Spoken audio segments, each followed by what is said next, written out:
लंबे इंतजार के बाद संसद के पटल पर महिला आरक्षण का बिल रखा गया।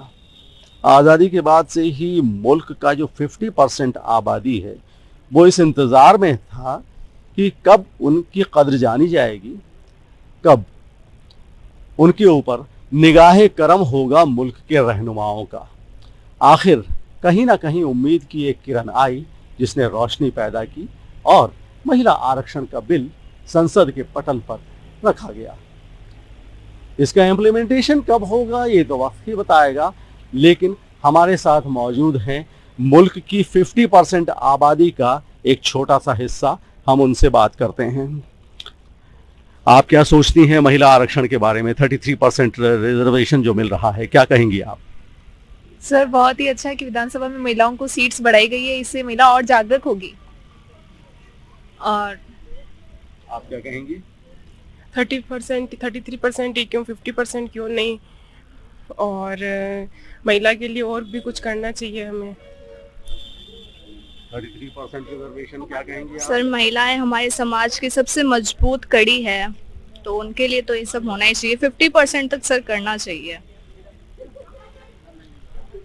महिलाएं मजबूत कड़ी हैं समाज की, उन्हें 33% ही क्यों, 50% क्यों नहीं मिलना चाहिए, ये कहना है इन बच्चों का। बात करते हैं, यहाँ प्रोफेसर्स भी खड़ी हुई हैं, हम उनसे बात करते हैं। क्या कहेंगे आप 33% रिजर्वेशन के बारे में? पहले 33% तो मिले, अगर ये मिल जाता है तो ये एक अच्छा कदम है और फिर आगे हम 50% की भी बात कर सकते हैं। पहले 33% तो मिले और ये बहुत अच्छा कदम होगा। काफी समय से मांग भी है सभी महिलाओं की, महिला सांसदों की, विधायकों की, कि महिलाओं की जो है भागीदारी विधायिका में और संसद में बढ़नी चाहिए। ये एक देश के लिए अच्छी बात है। पहले 33% तो मिले, उसके बाद 50% के लिए हम जंग करेंगे, लड़ाई लड़ेंगे और 50% भी लेके रहेंगे, कहना है इन प्रोफेसर साहिबा का। आप क्या कहेंगी इसके बारे में? साहब मैं doctor Shashi Verma political science की प्रोफेसर हूँ। मेरे इस विषय पर कई रिसर्च पेपर भी पब्लिश हो चुके हैं। मेरी मांग यही है कि ईश्वर ने दो ही जातियाँ बनाई हैं, एक स्त्री और एक पुरुष। तो जब भी जिस तरीके से घर नामक एक संस्था बनाई उसमें दोनों को भाग दिया 50-50%, उसी तरीके से हमारे राजनीतिक स्तर पर जितनी भी संस्थाएं बनती हैं उन सभी के अंदर, चाहे वो विधानसभा हो, चाहे लोकसभा हो, चाहे राज्यसभा हो, सभी में महिलाओं को 50% आरक्षण मिलना ही चाहिए। तभी हमारे देश का जो विकास हम जैसा सोचते हैं हो सकता है, उसी तरीके का, जिस तरीके का। लेकिन आरक्षण सिर्फ एक ही स्तर पर दिया जाए, स्त्री और पुरुष के आधार पर, और वो सिर्फ 50% महिलाओं को मिलना ही चाहिए।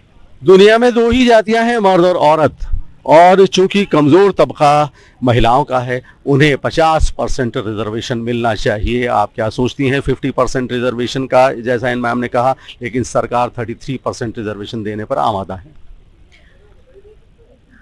देखिए, वैसे तो मिलना तो 50% ही चाहिए, लेकिन बेहतर ये है कि जहाँ से शुरू हो रहा है वहीं से ठीक है जितना मिल रहा है। पहले हम चाहेंगे, पहले भी आप देख चुके होंगे, इससे पहले भी राज्यसभा में ये बिल पारित हो चुका था और सारे देश की महिलाओं ने बहुत खुशी मनाई थी, आपस में मिठाइयाँ भी खिलाई थी। सारे विपक्ष के सांसद भी एक होकर उस समय बहुत खुश हुए थे, लेकिन उसके बाद उसका कुछ हुआ नहीं।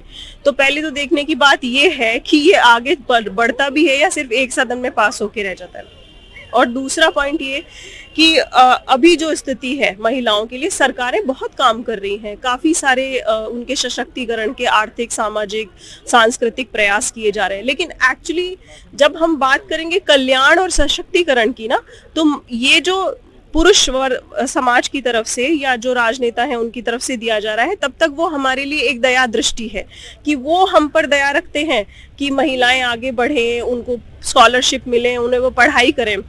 लेकिन जब हम खुद अपने लिए पॉलिसी बनाएंगे तब हम वास्तविक सशक्तिकरण पर उतरेंगे, तब तक तो हम कल्याण पर ही हैं। बहुत बहुत शुक्रिया। महिलाओं को दया दृष्टि नहीं चाहिए, उनका हक चाहिए, कहना है मैडम का। आप क्या कहेंगी? महिलाएं को कहा जाता है आधी दुनिया तो आधा आरक्षण, ये हमारी डिमांड है।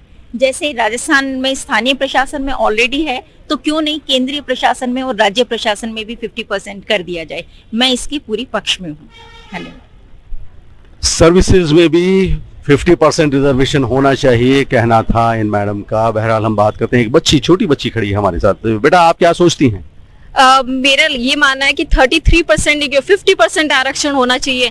अगर देश की महिलाएं आर्थिक विकास में, नीति में कम से कम आगे होगी तो उनको अपने लिए और नीति बनाने का हक मिलेगा, जिससे क्या होगा कि उनके क्या परेशानी है, क्या मूल परेशानी, वो भी है ना हमारे संसद के सामने आएगी, हमारे देश के सामने आएगी। और लोक सेवा में महिलाओं को और अधिक आरक्षण मिले ताकि वो अपनी ना छवि आगे कर सके। क्यों चूल्हो चौकों के अंदर है ना महिलाएं अपना जीवन बर्बाद करती है।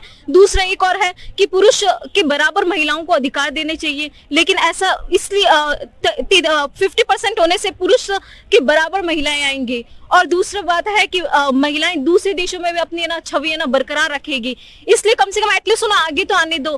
कब तक है ना कॉलेज के बाद, पढ़ाई के बाद, ग्रेजुएशन के बाद, पोस्ट ग्रेजुएशन बाद घर पे चौले चुक्कों में लगा देते तो फिर क्या मतलब है पढ़ने का। लोक सेवकों में और अच्छा उन्हें आगे बढ़ाना चाहिए। बहरहाल आगाज बहुत अच्छा है, अंजाम भी अच्छा होगा, लेकिन सितारों से आगे जहां और भी हैं, अभी इश्क के इम्तिहान और भी। तू शाही है, परवाज़ है काम तेरा, तेरे सामने आसमान और भी। कैमरामैन शशांक भाटी के साथ डॉक्टर नासिर जैदी, NDTV बीकानेर।